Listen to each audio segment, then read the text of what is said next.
Welcome to Hard Time Sports. I'm Matthew Schneider. This topic, my power rankings for Week 8 of the NFL season. Now, let's start off with the 5 worst teams for the week in the bottom 5 of my power rankings. At number 5, I have the Tampa Bay Buccaneers.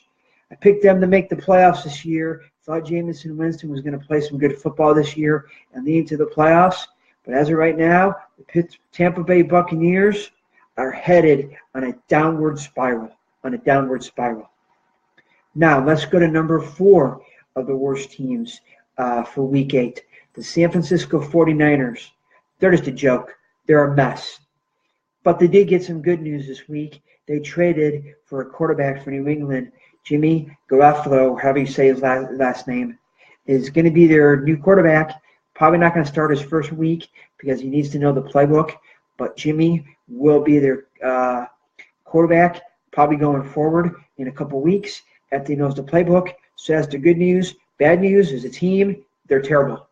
They're number 4 for the week. Played absolutely terrible. Now, let's go to number 3 for the week of the bottom of my power rankings. At number 3, the Denver Broncos.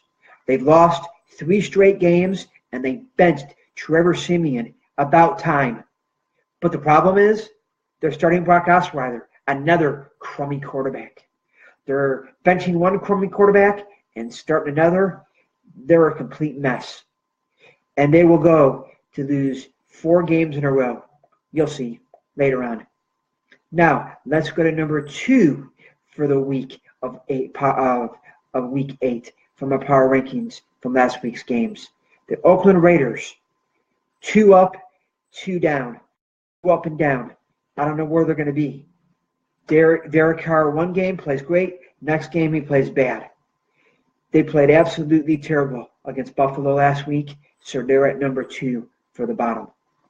Now, the worst team in Week 8 of my power rankings, the Miami Dolphins. When you can't score a point in the NFL, you automatically should be the number 1 in my power rankings for the bottom.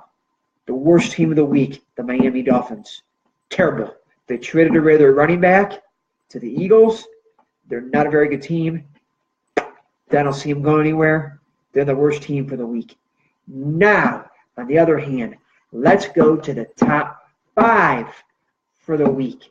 The Carolina Panthers finally won a game again. Played better last week because they beat Tampa Bay. I think it was 17-3 or something like that.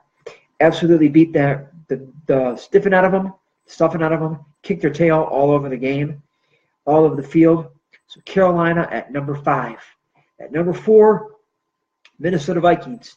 Yes, they struggled for the first 3 quarters against Cleveland, kept them in the game, but at the end of the day, they pulled away in the 4th quarter late. So I put them at number 4 for the week.